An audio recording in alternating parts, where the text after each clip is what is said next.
प्रिय छात्रों, आज मैं प्लेटो के राजनीतिक विचारों के अध्ययन के क्रम में प्लेटो के शिक्षा संबंधी विचार का विश्लेषण करूंगा। वास्तव में प्लेटो यह मानता है कि शिक्षा प्रत्येक वर्ग को उसके अपने कर्तव्य का ज्ञान कराती है, जिसके फलस्वरूप आदर्श राज्य में न्याय की भावना जागृत होती है। प्लेटो ने अपनी पुस्तक रिपब्लिक के 4 खंडों में शिक्षा पद्धति की विवेचना किया है। इससे स्पष्ट होता है कि प्लेटो किसी राज्य के लिए शिक्षा को कितना महत्वपूर्ण मानता है। प्लेटो के अनुसार शिक्षा का कई दृष्टियों से महत्व होता है। सर्वप्रथम, शिक्षा आत्मा के विकास में सहायक होती है, for the development of soul. Plato का यह मत था कि शिक्षा आत्मा को सत्य के मार्ग पर लाकर उसे अपने कर्तव्य का बोध कराती है।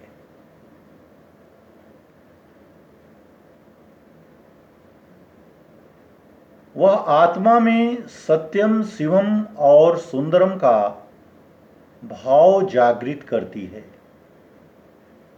नेटलशिप ने लिखा है कि प्लेटो की शिक्षा का उद्देश्य आत्मचक्षु को प्रकाशोन्मुख करना है,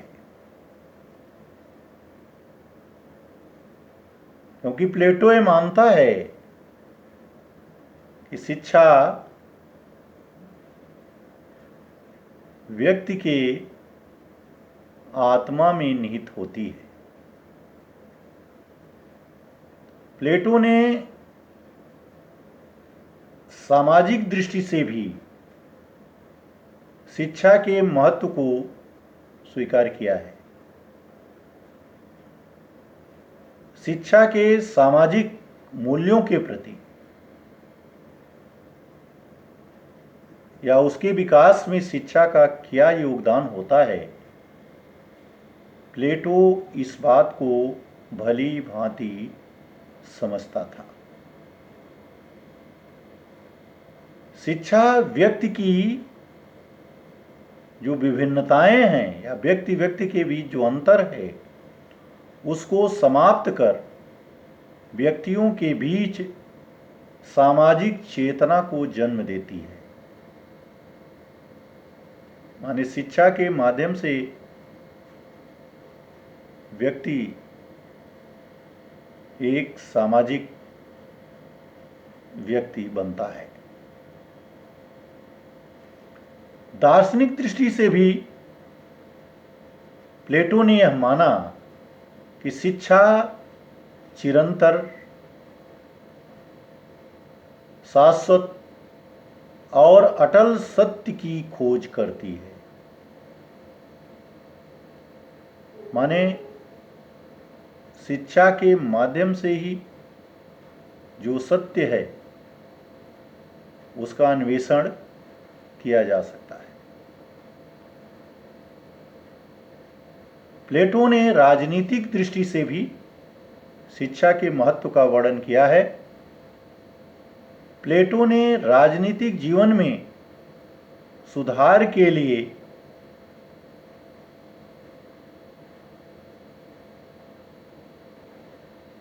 शिक्षा को महत्वपूर्ण मानता है।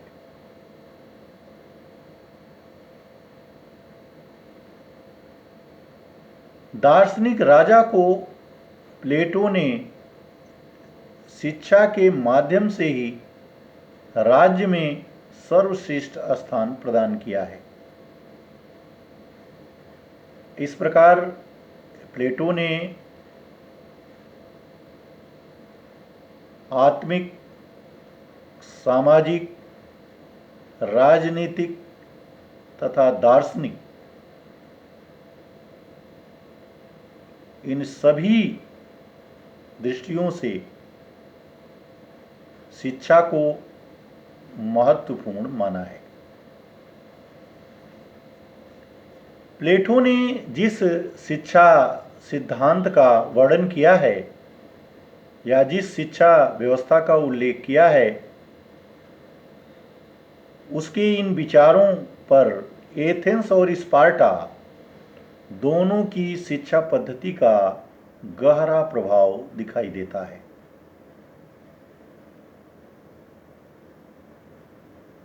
प्लेटो ने एथेंस की शिक्षा पद्धति से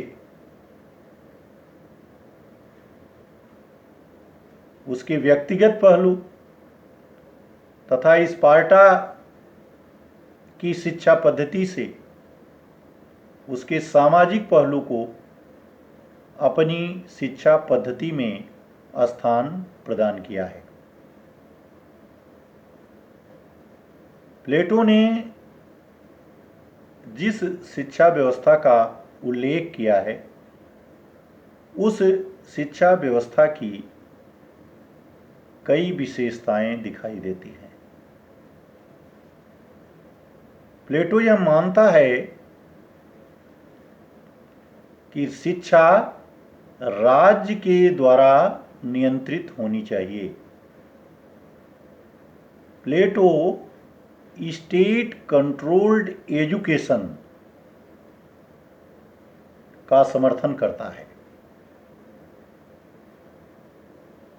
प्लेटो का यह मत था कि शिक्षा का प्रबंध तथा उसकी व्यवस्था राज्य को करना चाहिए तथा उस पर राज्य का नियंत्रण होना चाहिए।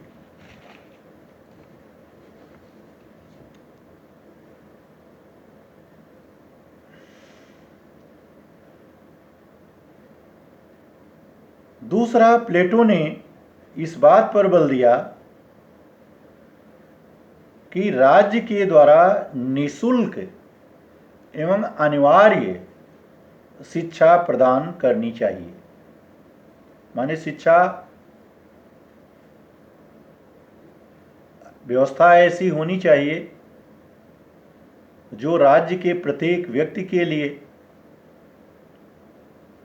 सुगम हो सके। For the compulsory education for each and every person, इसकी व्यवस्था स्टेट को करनी चाहिए। प्लेटो ने यह देखा कि सोफिस्ट धन लेकर के शिक्षा प्रदान करते थे, जिससे धनवान व्यक्ति को तो लाभ होता था, लेकिन जो जन सामान्य था वो शिक्षा के लाभ से वंचित रह जाता था। प्लेटो ने शिक्षा के क्षेत्र में एक रूपता तथा सर्वव्यापी शिक्षा पद्धति का समर्थन किया। प्लेटो का मत था कि संपूर्ण राज्य में शिक्षा में एक रूपता होनी चाहिए।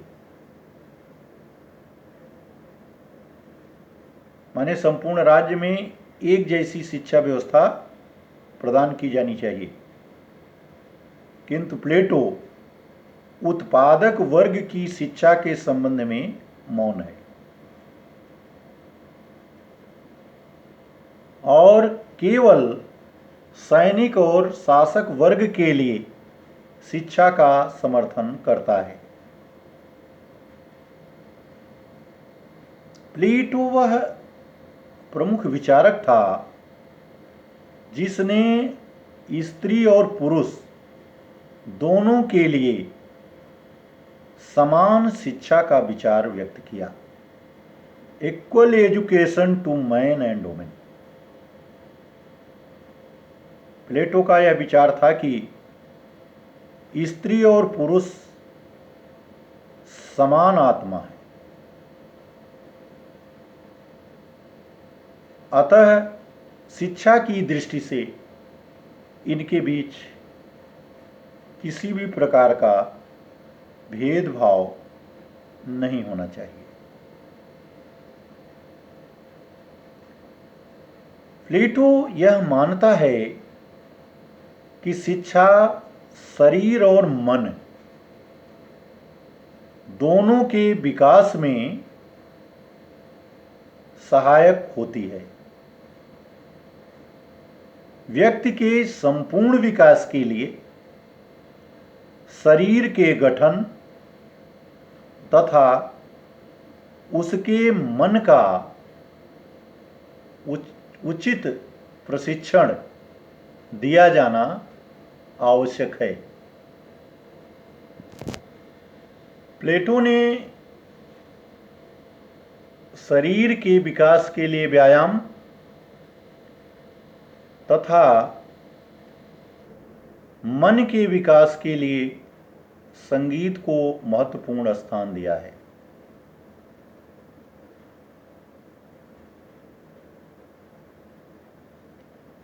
प्लेटो ने जिस शिक्षा व्यवस्था का उल्लेख किया है उसके अंतर्गत उसने शैक्षणिक पाठ्यक्रम का भी उल्लेख किया है। प्लेटो ने अपनी शिक्षा पद्धति को दो भागों में विभक्त किया है और यह विभाजन अवस्था या उम्र अथवा वर्ग पर आधारित है।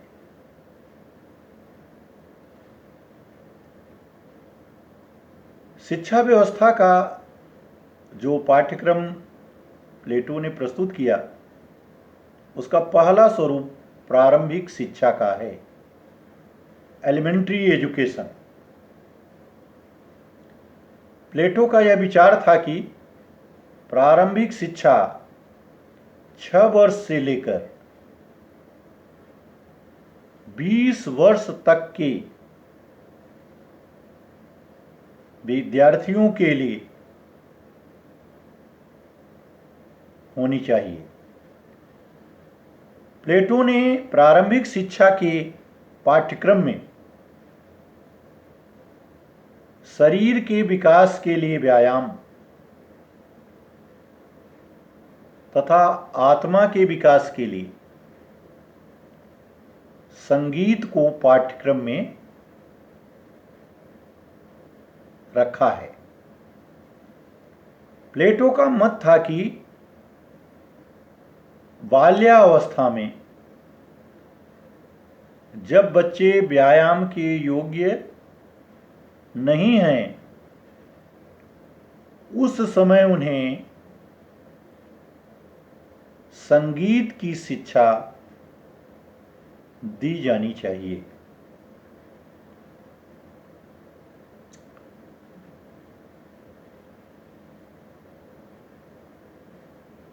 संगीत के अंतर्गत प्लेटो ने काव्य, गीत,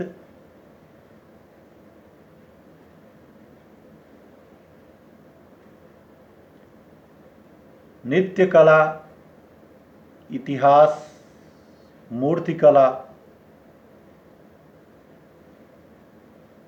चित्रकला आदि को सम्मिलित किया है। संगीत का तात्पर्य केवल गायन से नहीं है। प्लेटो का मत है कि प्रारंभ में बच्चों का मस्तिष्क अत्यंत कोमल होता है। अतः संगीत का प्रभाव अस्थायी होता है। ऐसी परिस्थिति में माताओं को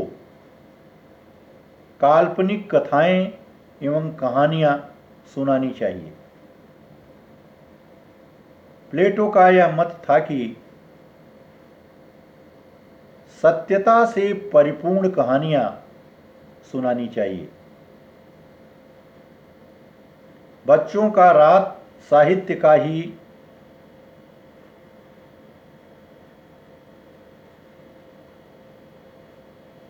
बच्चों को सत्य साहित्य का ही ज्ञान प्रदान करना चाहिए। इस दृष्टि से प्लेटो ने होमर तथा इलियट की कविताएं जो असत्यता पर आधारित हैं उन पर प्रतिबंध लगाने का समर्थन किया। हम देखते हैं कि भारतवर्ष में भी बच्चों को विभिन्न प्रकार की कहानियों और प्रसंगों के माध्यम से शिक्षा प्रदान की जाती है। इसका प्रचलन आज भी है कि जब बच्चे अपने बुजुर्ग लोगों के संपर्क में आते हैं तो वो तरह तरह की कहानियाँ उनको सुनाते हैं। तो प्लेटो का यह मत था कि ये कहानियाँ भी जो हैं वो सत्य पर आधारित होनी चाहिए। ऐसा नहीं है कि असत्य कहानियाँ जो है वो बच्चों को जो है सुनाई जाएं, क्योंकि इससे उसके ऊपर जो है वो सकारात्मक प्रभाव पड़ने के बजाय नकारात्मक प्रभाव पड़ता है।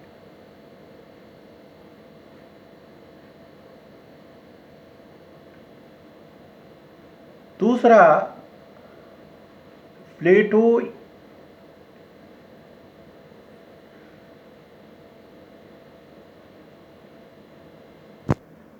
प्लेटो का यह विचार था कि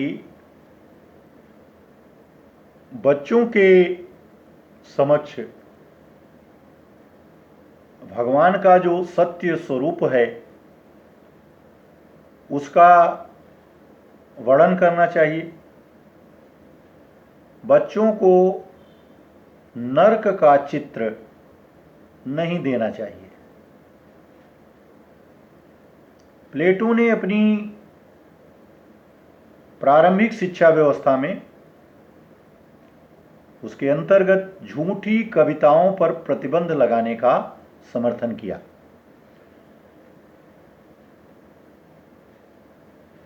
प्लेटो का यह विचार था कि कविताओं के माध्यम से जो मनोवेग जागृत होते हैं उनका प्रकोप बढ़ता है और इन वेगों का बुद्धि से कोई संबंध नहीं होता है।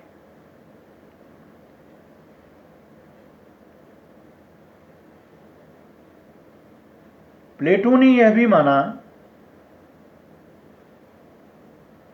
कि शिक्षा की जो शैली होनी चाहिए वह दुखांत नहीं होनी चाहिए। प्लेटो ने वाद्य यंत्रों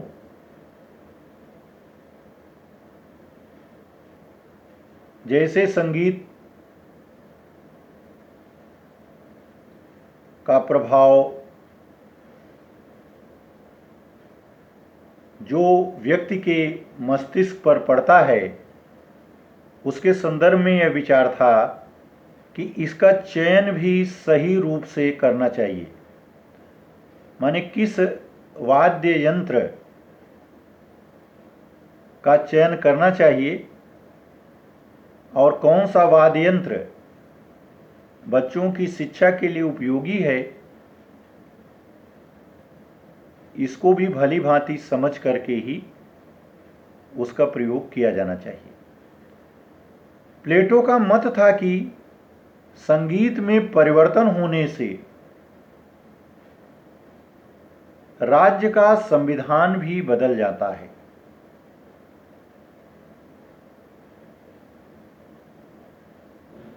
उसने कहा कि संगीत के सरगम में परिवर्तन होने से राज्य की जो मूल विधियां हैं वो भी बदल जाती हैं। तो ऐसी स्थिति में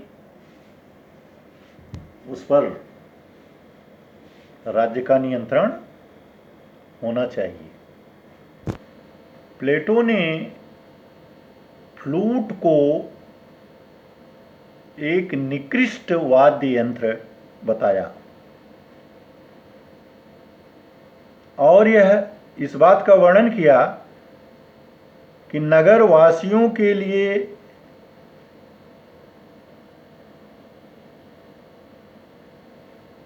लीर तथा हार्प एवं ग्रामवासियों के लिए पाइप वाद्य यंत्र को ग्रहण करने पर बल दिया जाना चाहिए। इसी प्रकार प्लेटो ने लय तथा ताल का भी उल्लेख अपने शिक्षा पद्धति के अंतर्गत किया है। उसका यह विचार था कि संगीत का जो लय तथा ताल है वह साधारण होना चाहिए। अगर लय और ताल का सामंजस्य ठीक से नहीं होता है तो उसका सकारात्मक प्रभाव पड़ने के बजाय उसका नकारात्मक प्रभाव होगा।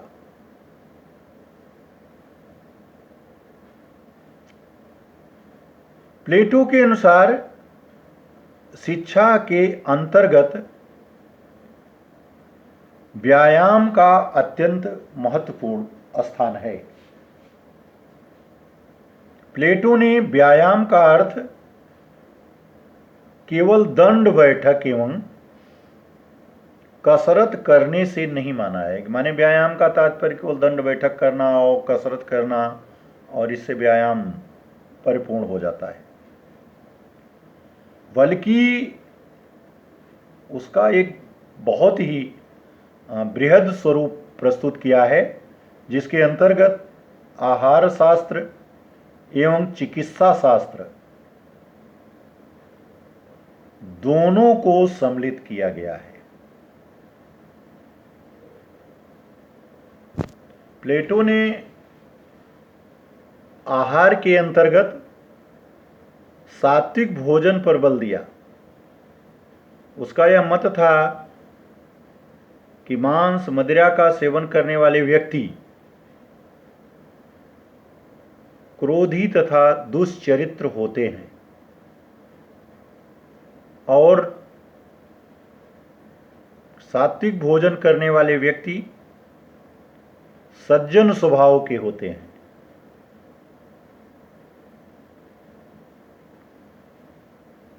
प्लेटो ने अपने विचारों में अत्यधिक स्वादिष्ट एवं गरिष्ठ पदार्थों के सेवन के विपरीत अपने विचार व्यक्त किया है। माने अत्यंत स्वादिष्ट और गरिष्ठ भोजन ये स्वास्थ्य के लिए लाभदायक नहीं है, इसका सेवन उसने इसके सेवन का निषेध किया है। प्लेटो ने चिकित्सा शास्त्र के अंतर्गत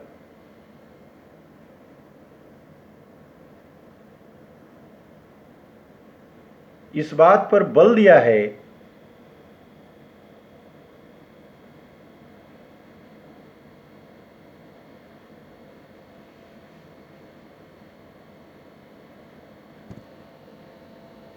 कि यह उतना उपयोगी नहीं है।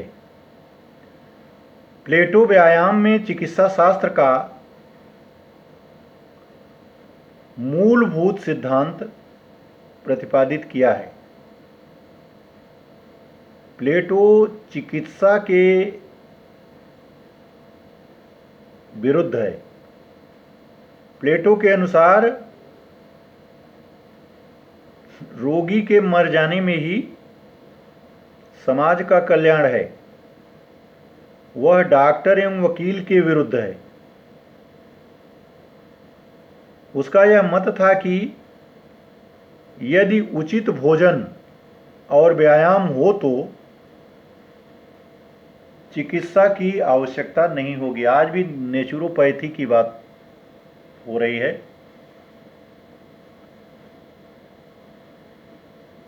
प्राकृतिक चिकित्सा की बात हो रही है। उसके अंतर्गत भी इस बात पर बल दिया जाता है कि अगर व्यक्ति उचित आहार और समुचित व्यायाम करे तो उसको डॉक्टर के पास जाने के लिए ज़रूरत नहीं होगी और वह एक स्वस्थ और एक लंबा जीवन व्यतीत कर सकता है। तो प्लेटो भी इस बात का समर्थन करता था कि व्यक्ति को जो है उचित व्यायाम और उचित आहार, इन दोनों को जो है अपने जीवन में धारण करना चाहिए। प्लेटो ने अपनी शिक्षा पद्धति में चरित्र निर्माण एवं सादगी पर बल दिया है। यदि अच्छा चरित्र नहीं विकसित होता है और व्यक्ति में सादगी नहीं जन्म लेती है तो इसका मतलब उसकी जो शिक्षा है वो कहीं न कहीं अपूर्ण है। प्लेटो का मत है कि प्रारंभिक शिक्षा काल में एक परीक्षा होगी और इस परीक्षा में जो छात्र उत्तीर्ण होंगे वे छात्र उच्च शिक्षा के अधिकारी होंगे और जो अनुत्तीर्ण हो जाएंगे, फेल हो जाएंगे, वे छात्र राज्य में उत्पादक वर्ग एवं सैनिक वर्ग का निर्माण करेंगे। तो इस तरह का एक पाठ्यक्रम और उस पाठ्यक्रम को ग्रहण करने की आयु सीमा तथा उस पाठ्यक्रम के अंतर्गत किन किन विषयों की शिक्षा दी जानी चाहिए, इसका वर्णन प्लेटो ने बहुत ही बृहद रूप में अपनी पुस्तक रिपब्लिक में किया है। प्लेटो की जो शिक्षा व्यवस्था है उसका जो दूसरा सोपान है वो उच्च स्तरीय शिक्षा या हायर एजुकेशन की अवधारणा है। प्लेटो का यह विचार था कि प्रारंभिक शिक्षा में उत्तीर्ण होने वाले छात्र 20 से 35 वर्ष तक विज्ञान एवं दर्शन का अध्ययन करेंगे। प्लेटो ने इस बात का वर्णन किया कि प्रारंभिक शिक्षा में विद्यार्थियों को भावनात्मक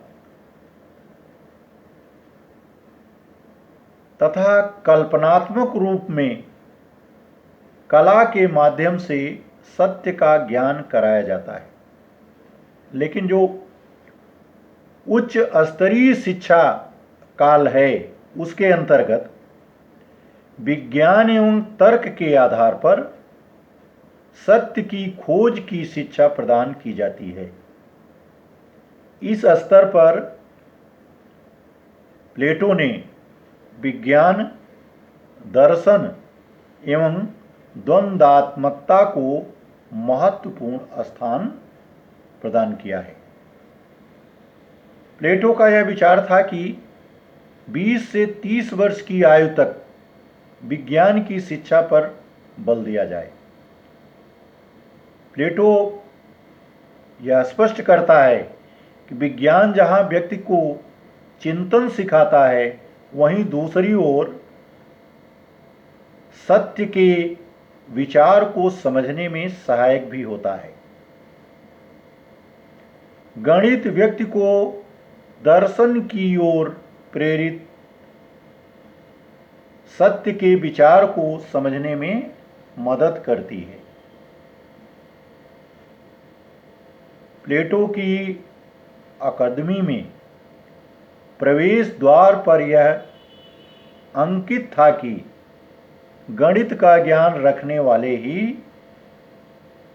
इसके या इसमें प्रवेश के अधिकारी होंगे, और इसके अंतर्गत प्लेटो ने भूमि शास्त्र तथा नक्षत्र विद्या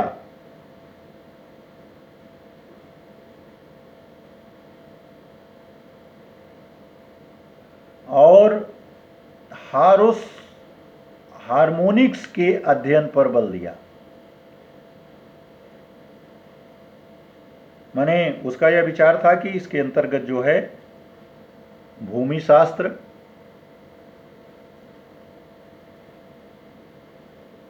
तथा नक्षत्र विज्ञान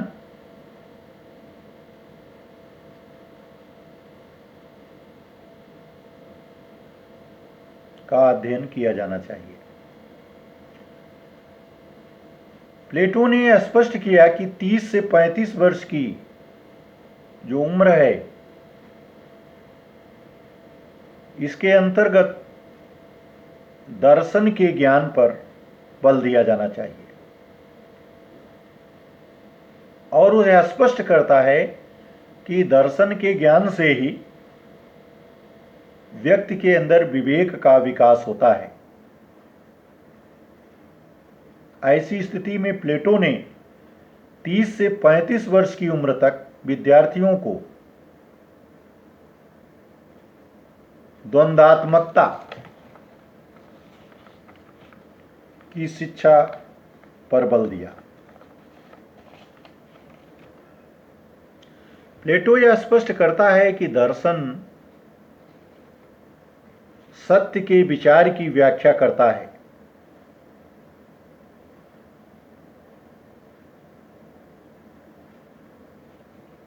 प्लेटो 35 वर्ष की से लेकर के 50 वर्ष की उम्र तक बौद्धिक एवं क्रियात्मक ज्ञान से प्राप्त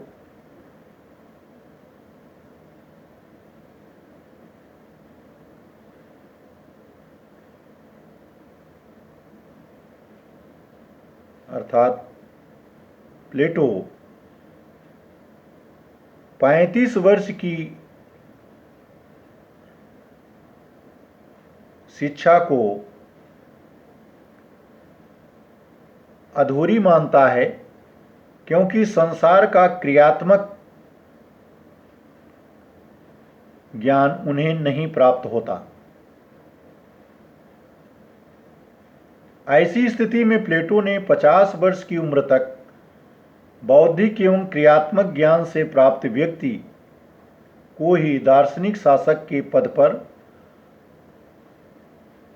सम्मानित करने या पद पर आसीन करने का समर्थन करता है।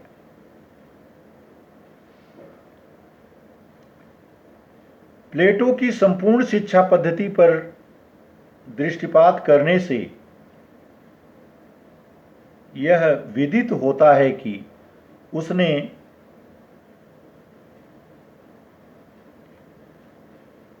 मनुष्य के निर्माण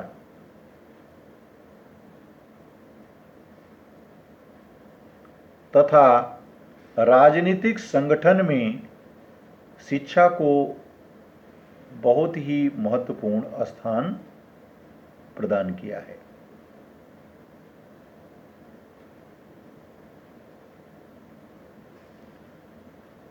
प्लेटो ने जिस शिक्षा व्यवस्था का उल्लेख किया है, उसकी कई दृष्टियों से आलोचना की जाती है। सर्वप्रथम आलोचकों का यह मत है कि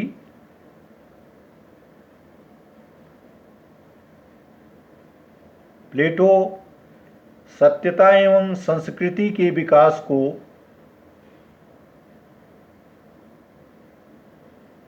रोकता है। माने प्लेटो ने जिस शिक्षा पद्धति का उल्लेख किया है वह सत्यता और संस्कृति के विकास में सहायक नहीं है। दूसरी आलोचना यह की जाती है कि प्लेटो की जो शिक्षा पद्धति है वह डेमोक्रेटिक नहीं है, अप्रजातांत्रिक है।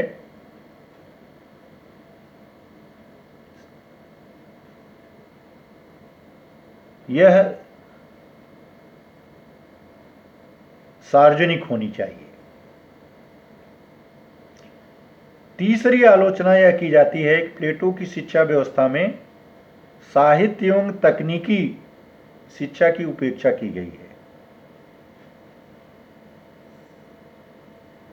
आलोचकों का यह भी मत है कि प्लेटो की शिक्षा में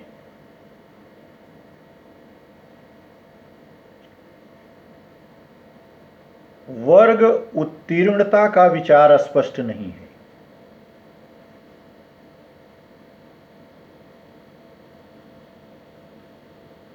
यद्यपि प्लेटो स्त्री और पुरुष दोनों के लिए समान शिक्षा पर बल देता है, किंतु आलोचकों का यह मत है कि यह जो शिक्षा व्यवस्था है वो गृहस्थ जीवन के लिए उपयोगी नहीं है।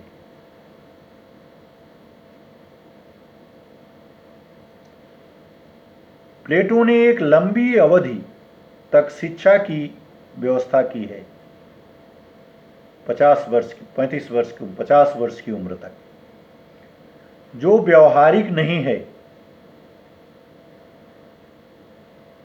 प्लेटो की आलोचकों का यह मत है कि जो शिक्षा व्यवस्था है उस शिक्षा का जो उद्देश्य है वो दार्शनिक शासक का निर्माण करना है। प्लेटो इस बात का वर्णन नहीं करता कि शिक्षक कहाँ से आएंगे और जो शिक्षक शिक्षा प्रदान करेंगे उनकी योग्यता क्या होगी।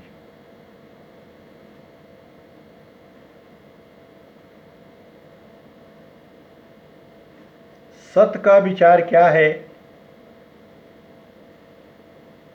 आलोचकों का यह मत है कि प्लेटो ने इसको भी स्पष्ट नहीं किया है।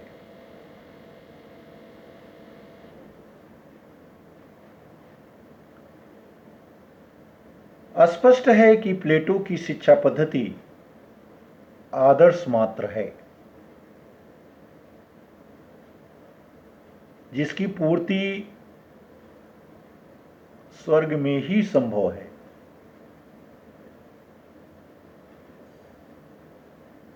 किंतु यह भी सत्य है